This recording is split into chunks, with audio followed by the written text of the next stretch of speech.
Vistas concedidas, passaremos para o próximo item. Mara. Próximo item. Projeto de Lei 4.411/2012, do senhor Romário.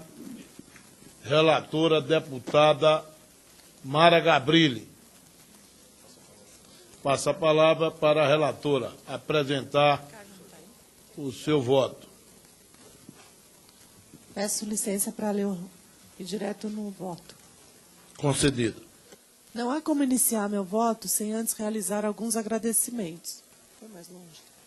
Primeiramente ao deputado Romário, a quem elogio a coragem e a iniciativa pela apresentação desse projeto de lei.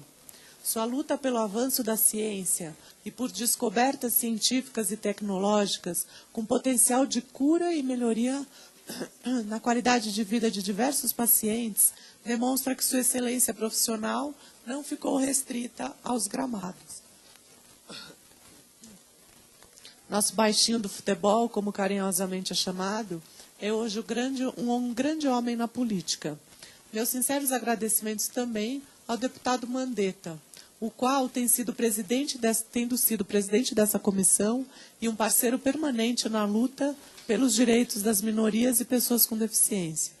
Incumbiu-me da prazerosa e nobre tarefa de relatar esse projeto de lei, que vem sendo, sem sombra de dúvidas, representará um marco para o desenvolvimento e o avanço das pesquisas científicas e tecnológicas aqui no Brasil.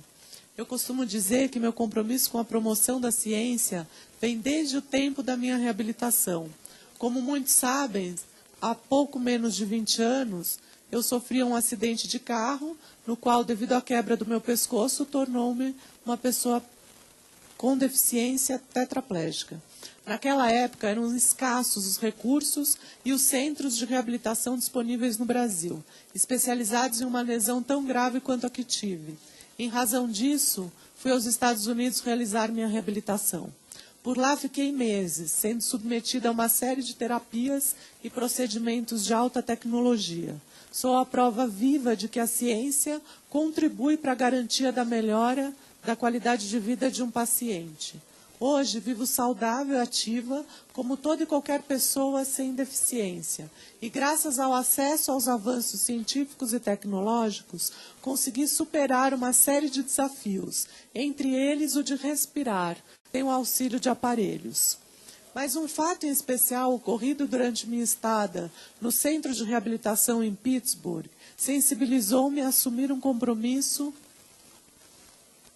ainda maior com o avanço da ciência e das pesquisas científicas e tecnológicas, sobretudo diante de doenças e enfermidades raras. Próximo a mim, vivia uma moça que por muitas noites chorava, dizendo ter medo de morrer. Achava aquela situação bastante inusitada.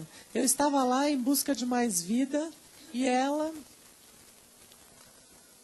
só manifestava o seu receio da morte. Perguntava-me se havia algo de errado em mim e com o meu desejo e crença de viver. Diante dessa situação e tantas dúvidas, questionei ao grupo de enfermagem o porquê de tanta tristeza, dor e aflição daquela mulher. Fui informada, então, que ela sofria de uma doença rara degenerativa, denominada esclerose lateral amiotrófica, e que o progresso de sua enfermidade a levaria à perda do movimento de todos os músculos. Somente consciência manter-se-iam integralmente preservadas até que não fosse mais capaz de respirar voluntariamente, podendo ter uma morte por asfixia. Dei-me conta, então, de que enquanto minha reabilitação me conduzia à vida, a daquela mulher tinha como objetivo minimizar seu sofrimento, mas dificilmente evitaria sua morte, salvo se encontrada uma cura ou um tratamento capaz de estagnar ou regredir a evolução de sua doença. A partir deste momento, ressignifiquei minha vida e me comprometi, a princípio comigo mesma e posteriormente, quando eleita deputada federal, e muito antes disso, com cada cidadão brasileiro, a desenvolver no Brasil um trabalho de promoção às pesquisas científicas e tecnológicas, voltadas para a busca de curas e tratamentos de pessoas acometidas pelas mais diversas doenças degenerativas e ou raras, síndromes ou que possuam alguma deficiência. É nesse sentido que reconheço a magnitude da iniciativa do deputado Romário, que vem a inovar e aprimorar o complexo arcabouço jurídico-normativo referente às pesquisas científicas e tecnológicas no Brasil. Sabemos que se encontram em nosso país pesquisadores de primeira linha, os quais, mesmo com parcos recursos e muitas vezes sujeitos a precárias condições de instalação e trabalho, desenvolvem pesquisas de enorme impacto global. Como não lembrar, por exemplo, de um grande feito de pesquisadores nacionais no ano de 2000? Naquele ano, o Brasil tornar-se-ia o pioneiro em genoma de filapatógenos, quando cientistas da Fundação de Amparo à Pesquisa do Estado de São Paulo, a FAPESP, concluíram um mapeamento genético da Xylella fastidiosa, bactéria responsável pela clorose variegada do citro CVC, ou praga do amarelinho, que ataca as laranjas, os laranjais. Por reconhecer o potencial de cada um de nossos pesquisadores, eu não poderia deixar de ouvi-los e aprender com eles a rotina de seus laboratórios, departamentos e centros de pesquisa. Assim, para a condução da relatoria a este projeto de lei, busquei com o deputado Mandetta e os demais colegas parlamentares membros dessa comissão a via mais democrática possível. Recebi sugestões, ora encaminhadas via correio eletrônico, ora por ofício, ora transmitidas pessoalmente, por diferentes atores da sociedade, nos corredores dessa casa, nos mais diversos eventos em que estive presente. Realizou-se também uma audiência pública em 13 de dezembro de 2012, na Câmara Municipal de São Paulo, cidade onde ainda se concentra o maior número de pesquisadores nacionais. Nesse encontro, estiveram presentes, compondo a mesa de debates, além do deputado Mandetta e esta relatora, representantes da comunidade científica, como a doutora Maiana Zatz, do Centro de Estudo do Genoma Humano e Instituto Nacional de Células-Tronco em Doenças Genéticas, na Universidade de São Paulo, e doutora Lígia Pereira da Veiga, do Laboratório Nacional de Células-Tronco Embrionária, do Departamento de Genética e Biologia Evolutiva da Universidade de São Paulo, representantes das instituições de fomento à pesquisa científica, senhora Nívia da Aparecida Melo, do Conselho Nacional de Desenvolvimento Científico e Tecnológico, CNPq, e senhora Roseli Figueiredo Prado, da Fundação de Amparo à Pesquisa do Estado de São Paulo, e auditor fiscal da Receita Federal do Brasil, senhor Roberto Rezende Castro. Foi convidado também, porém não compareceu ao evento, o senhor Dirceu Barbano, diretor-presidente da Agência Nacional de Vigilância Sanitária, Anvisa. Ao longo de todo o encontro, discutiu-se a legislação em vigor, os gargalos hoje existentes na importação de insumos e equipamentos para pesquisa, as experiências exemplares das instituições de fomento e as possíveis soluções para que, de fato, possamos incluir e manter o Brasil no circuito das grandes pesquisas científicas e, consequentemente, ter efetivado o lema que tanto o governo federal gosta de pronunciar em seu programa de incentivo à ciência, o de uma ciência sem fronteiras. Contudo, no entendimento unânime dos participantes e desta relatora, para que este lema se torne uma realidade e seja implantada uma política pública que retenha talentos no Brasil, que torne nossas pesquisas competitivas e possibilite a produção científica em solo nacional, é necessário também garantir uma importação sem fronteiras, sem insumos e equipamentos para pesquisa, importação sem fronteiras de insumos e equipamentos para pesquisas. As sugestões e contribuições colhidas na audiência pública e nos demais momentos de interação com a sociedade deram origem ao texto substitutivo que instrui esse parecer. Nele, prevê-se que referidas importações deverão ser processadas da maneira mais simplificada e célere possível, livres de tributos de qualquer natureza, independentemente do valor declarado, e desde que realizadas pelo Conselho Nacional de Desenvolvimento Científico e Tecnológico, o CNPq, ou por pesquisadores e entidades sem fins lucrativos, previamente cadastrados pelo CNPq. Esse cadastro servirá também para que as empresas prestadoras de serviço de transporte de cargas, conhecidas como courrier, possam proceder à liberação automática de bens importados e destinados à pesquisa científica e tecnológica na forma regulamentar. Quanto a esta regulamentação, toma a liberdade de sugerir que ela contemple os seguintes tópicos.